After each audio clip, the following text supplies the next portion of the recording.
تعرفي ان انا اصلا فتحت عينيا على الدنيا لقيتك، ووهبت حياتي تكون ملكك، ووهبت القلب يكون بيتك، والحسن الحظ انا حبيتك من غير ما افكر، فلقيت الدنيا بتحلو كتير واكتر علشان زادت في حياتي قطعة من السكر، وامنت بانك فرحي ونصيبي الحلو،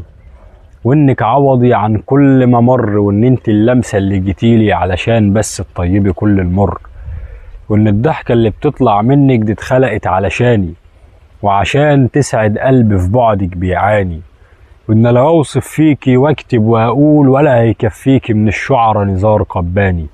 وانا على قدي مش بعرف اقول من الحلو كلام، ولا هقدر اقول للحلوة كلام غير اني بحبك وانك احلى الاحلام. انا ابسط من اني اغازل شمس في لمعانها، او بدر في عز ضيائه، وانا واحد والله ما في شيء غير حبك ساقه ورماه عندك، طفل بيتمنى الشيء وبيتشعبط فيه، شايفك امه واخته وحبيبته وبيته، وانك حب اللي انا حوشته وخليته. لو هوصف فيكي فانا محتاج مثلا دستة كشاكيل،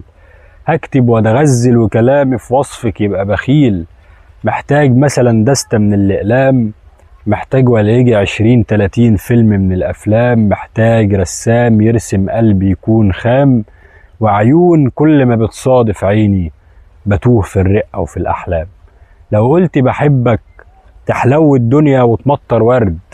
فإذا قلت بحبك أبقى أنا أسعد مخلوق على وجه الأرض.